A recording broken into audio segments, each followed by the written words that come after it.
Hey y'all, Dave here.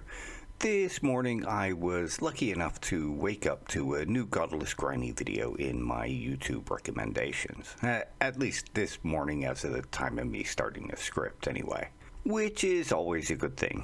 If you haven't checked Godless Granny out, then you're doing yourself a bit of an injustice. She makes a lot of great content covering lots of different topics. Her channel contains lots of great discussions with a wide variety of interesting people, which is what this video was. The video this morning was a discussion between herself, Bill Cluck of the Atheist and Theist Book Club, and Eric Hernandez, an apologist I've seen several times before. It was titled, Are There Any Good Reasons to Believe in God? And mainly focused on a discussion between Gigi and Eric, with Eric giving various different reasons for belief in God, and Gigi and Bill responding to them. It was a really interesting discussion. However, this isn't the discussion of that video, and I'm in no way critiquing any of the people in that video or their responses. This is just a nod to what inspired the video I'm making now. One of the many arguments that was put forward was the Evolutionary Argument Against Naturalism,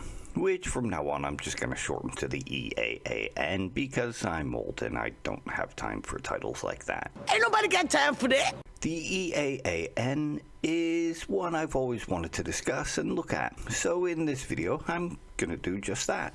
I'll start first with a brief introduction into what the EAAN is and what the purpose of the argument is.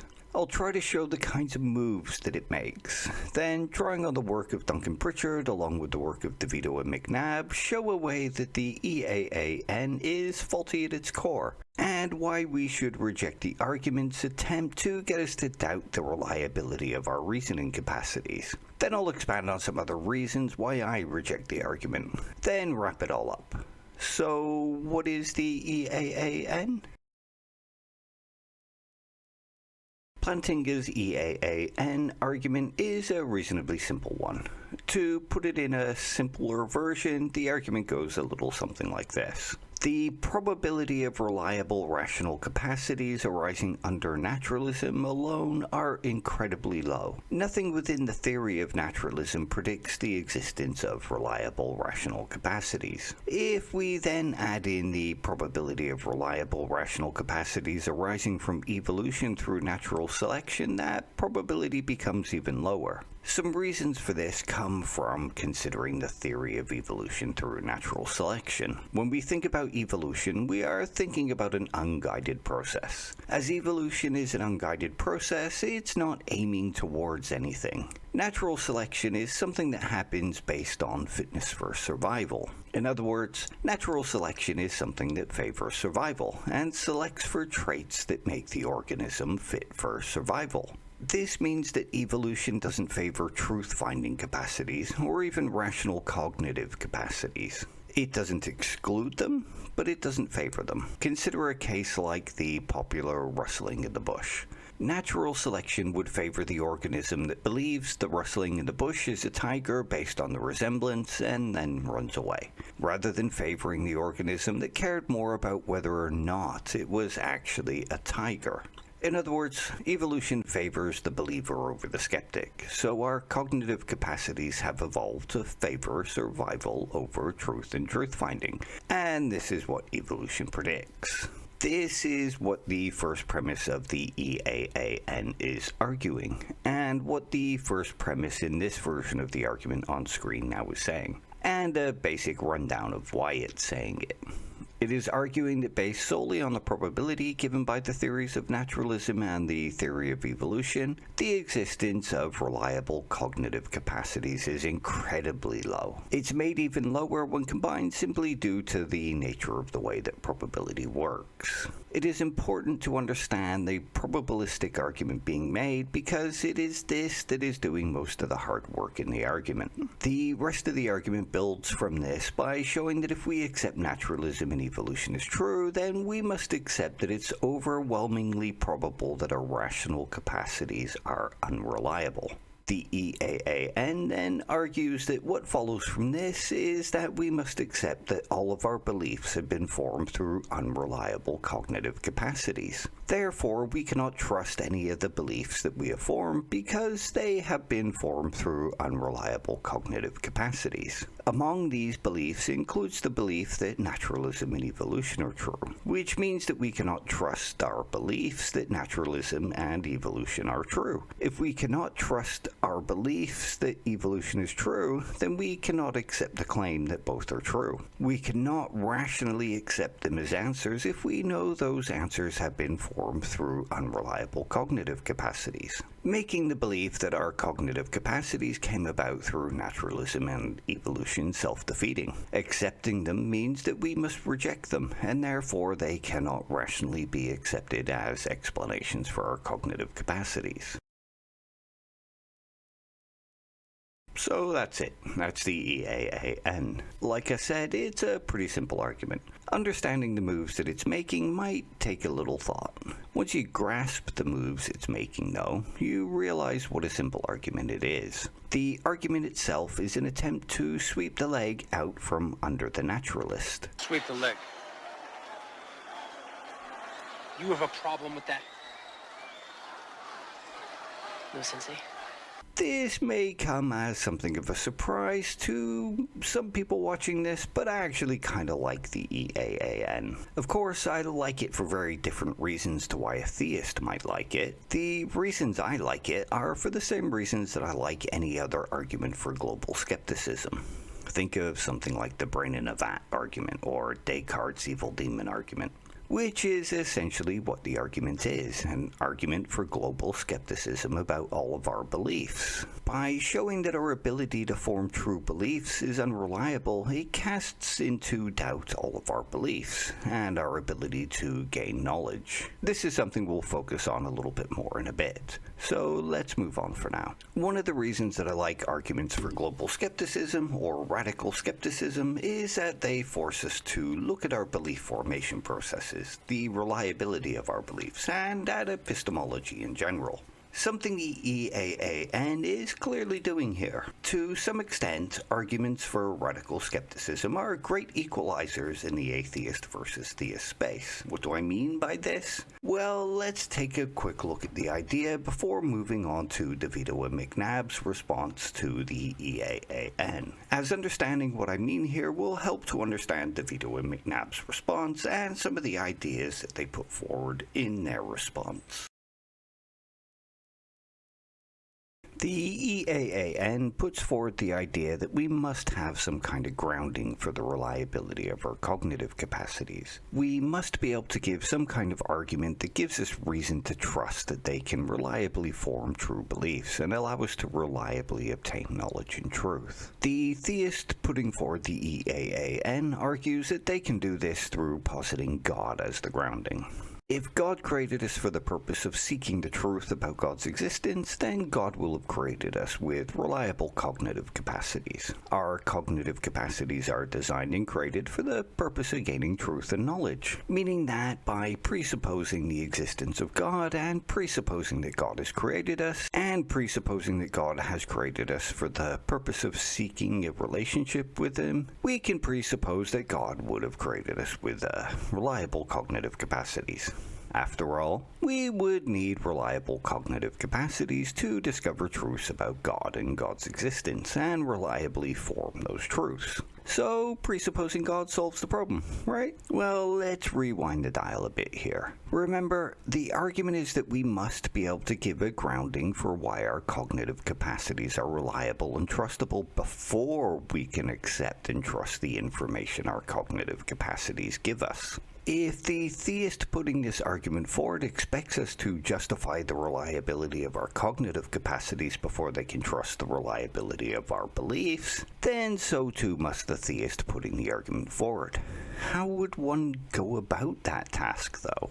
If we start from the position that neither of our cognitive capacities are reliable, then we are epistemically paralyzed. Nothing we believe can be trusted, and nothing we put forward can be trusted. This goes for both the atheist and the theist. The idea that presupposing God solves the problem of the reliability just mentioned doesn't work here. Why is that?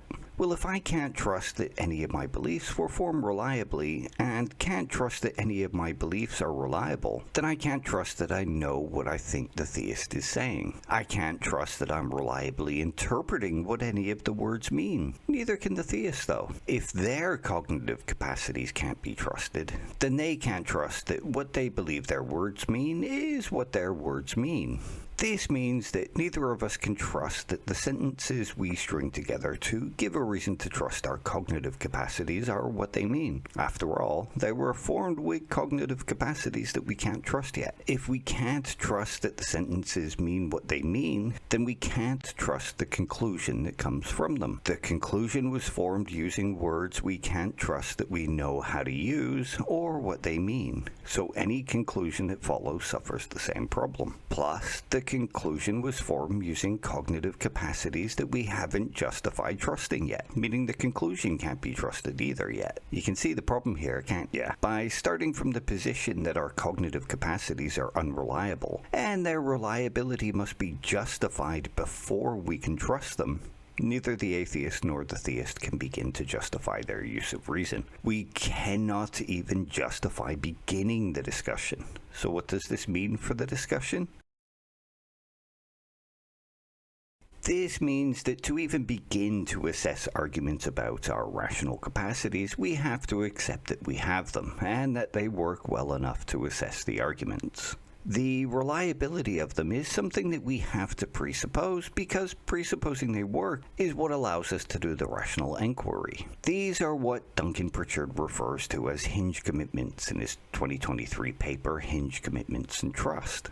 According to Pritchard, hinge commitments are the kind of everyday common sense certainties that Moore and others have noted. Just to expand on this a little, the reference to Moore here is a reference to philosopher G.E. Moore's "Here is a Hand" response to global skepticism and arguments like the EAAN. Hinge commitments deal with everyday common sense things that we claim certainty of, things like our name and the language we're speaking. To understand what is going on with this kind of response, we need to understand another one of the moves that is being made by arguments for global skepticism. We need to understand the idea of the closure principle, as that is what is in play in an argument like this.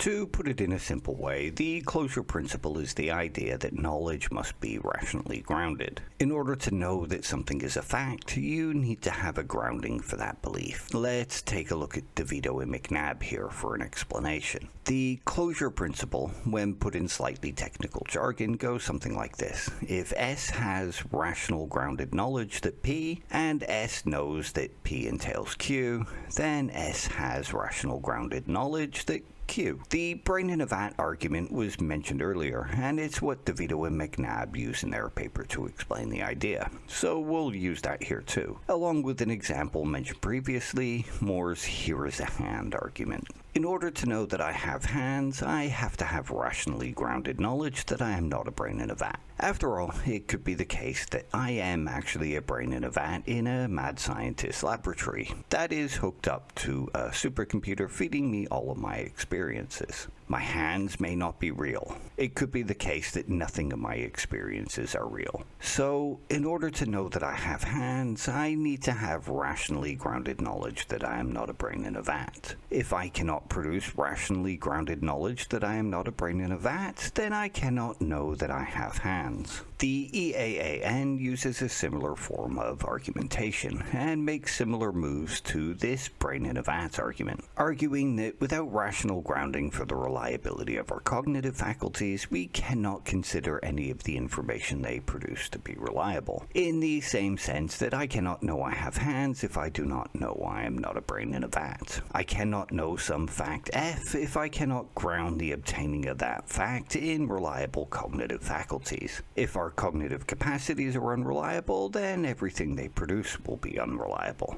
This leaves the question of what epistemic justifications we could possibly have for the certainty of something like having hands, or the reliability of our cognitive faculties in the case of the EAAN. In order to understand those epistemic justifications a little bit more, let's return to hinge commitments once again. It has already been mentioned that, unless we presuppose that we have cognitive capacities at least reliable enough to perform rational evaluation, then we cannot even get off the ground. It is this that Duncan Pritchard argues is where it comes from. According to Pritchard, the very structure of rational evaluation presupposes a backdrop of certainty that enables rational evaluation to take place. In other words, we must begin with a certain level of certainty to begin with. We must begin with the certainty that we have reliable rational capacities, and our ability to do rational evaluation hinges on us presupposing this. According to Pritchard, this means that it is something that lies outside of rational evaluation. As Pritchard quotes Wittgenstein as saying, "At the foundation of well-founded belief lies belief that is not founded." As Pritchard argues, the acceptance of the reliability of our cognitive capacities is irrational, and not something that can be subject to rational scrutiny. DeVito and McNabb expand on the idea of hinge commitments in their 2022 paper. A hinge commitment is one where the certainty of the claim is greater than any claim that can be appealed to when either supporting or doubting the claim. Consider something like Moore's "here's a hand" argument. Consider me putting forward the brain in a vat argument here. Here we have an argument that puts forward the idea that the external world doesn't exist, and that we don't actually have hands. Yet, here I am staring out into an external world, and using two hands to type this script. This is a very hard intuition to overcome. The brain in a vat argument might cast doubt that my experience is what it is, but an argument such as this does little to overcome that intuition. We may not be able to come up with an argument to sufficiently ground the idea that we are not a brain in a vat, but again, our experience gives us a certain level of everyday common sense certainty that we do have these things. To even function in the world, we must accept that common sense everyday certainty and intuition. Overcoming that common sense everyday certainty and intuition is a difficult thing. This is because our experience makes us more certain of the external world and our hands than any skeptical argument could make us uncertain. The same could be said of our rational capacities. We go about our day-to-day lives relying on our cognitive capacities. For the most part, they serve us well. We manage to survive day to day, perform our duties, and we are, for the most part, rational and are, hopefully, considered reasonably rational by our peers. Doubting that our rational capacities are reliable is akin to doubting that an external world exists. Arguments are not going to overcome our experiences. The reliability of our cognitive capacities is also what DeVito and McNabb here call an uberhinge. If we doubt the proposition that our cognitive capacities are reliable, then we are left in a state of radical skepticism. We have dug a hole for ourselves that we have no chance of escaping. This is because we have been left with what DeVito and McNabb call epistemic collapse. Epistemic collapse is the state of epistemic paralysis that I mentioned earlier in the video. It leaves us in a state where we cannot even begin to reason our way out, or even discuss it with others, or argue for a way out of the demolished building that was once our epistemic warehouse.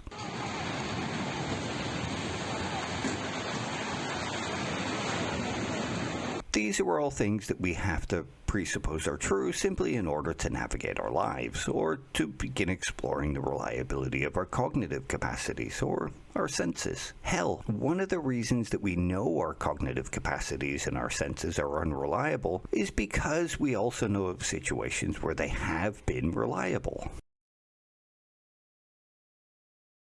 Meaning that the EAAN cannot get us to a place where we doubt our own cognitive capacities, both because our experiences tell us that our cognitive capacities have at least some reliability, and because doubting that they are reliable leads to complete epistemic collapse. It leaves us more paralyzed than an Athenian after a conversation with Socrates. Just as a Christian or any other theist running this argument cannot get to some first principle that allows us to trust the reliability of our cognitive capacity, starting from a place of not trusting the reliability of our cognitive capacities. Of course, the one running this argument might take a different approach from here, moving the argument argument from simply an undercutter to the reliability of our cognitive capacities to it being evidence that our cognitive capacities are designed and created. After all, if naturalism and evolution mean our cognitive capacities are unreliable and our cognitive capacities are reliable, then they cannot have been formed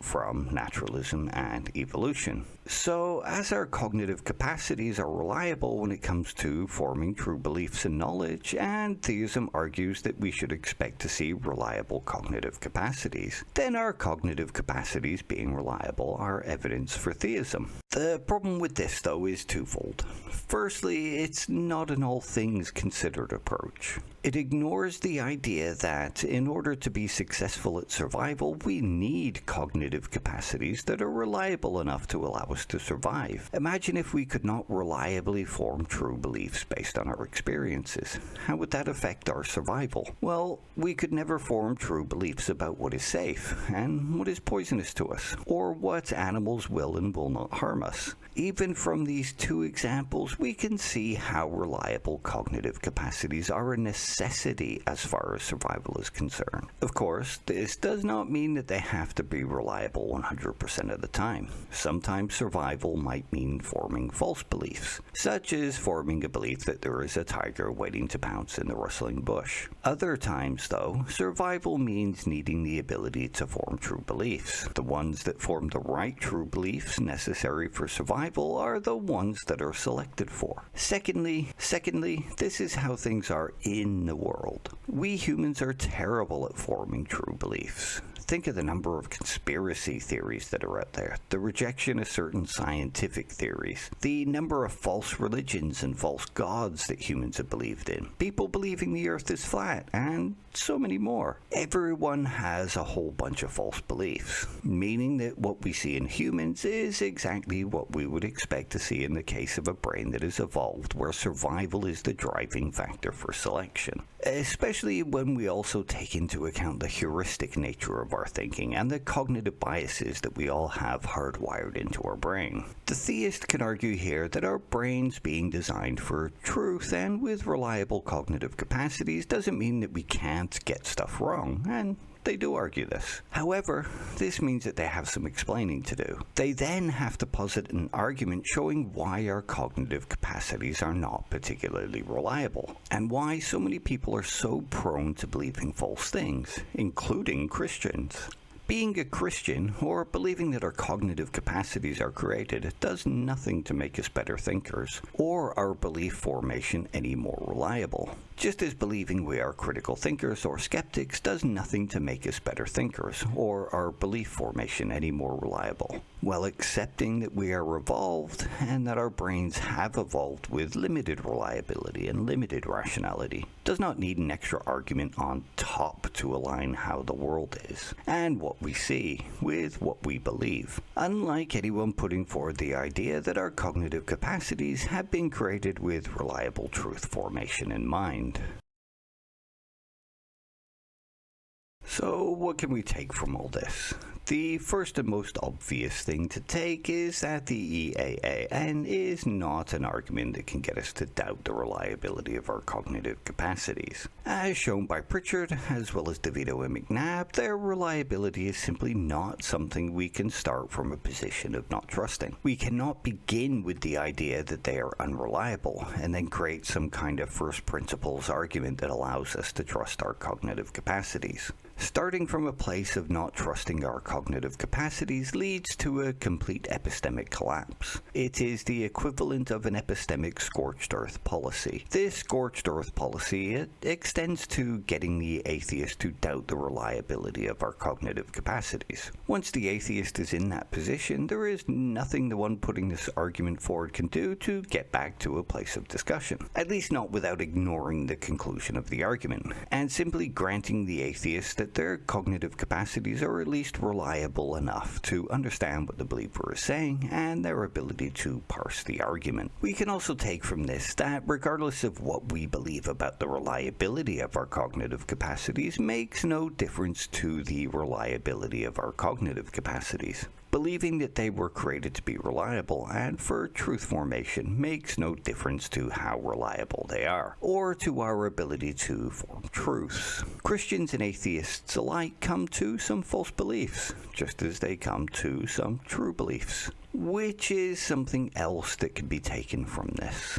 The reliability of our cognitive capacities is not something we can argue from first principles. We must begin with the presupposition that they are reliable enough to make rational inquiries and understand the language we're using at the very least. So the question is more about how reliable our cognitive capacities are. The question is how well we can trust our cognitive capacities, and something that cannot be argued based on what we believe about ourselves. This can only be argued from experience, and how well we form true beliefs compared to false beliefs, and according to each individual. In fact, one could argue here that believing that our cognitive capacities are created to be reliable can be a hindrance to reliable cognitive capacities, just as believing that we are critical thinkers or skeptics can be a hindrance to our ability to think critically or form reliable beliefs. It is empirical data and evidence that can tell us how reliable our cognitive capacities are. You may have more reliable cognitive capacities than I do, just as I might have more reliable capacities than my neighbor. Neither of our beliefs about how reliable those capacities are make them reliable or makes them trustable. Finally, we can take from this that our having a certain level of reliable cognitive capacities is not evidence for theism, at least not without playing some hocus pocus trying to align that claim with what we see in the world. The reliability of our cognitive capacities does not favor theism in the way that we would expect. When taking an all things considered approach, we could argue that it seems to favor the claim that we are evolved rather than created. Though, of course, there is still the whole pesky probability problem when it comes to naturalism and the appearance of life. Anyway, that's enough from me for now. This has gone on longer than I expected, but there is a lot to say about the EAAN. As I said earlier, I actually kind of like the argument. Not for the reasons that a theist would, but for the reasons that any skeptic should. It reminds us of our fallible nature and just how reliable our cognitive capacities are. And remember, the next time someone pulls this argument on you, tell them that until they can get from not trusting their cognitive capacities to being able to trust them, you cannot trust this argument. Take care all. See you again soon. Bye.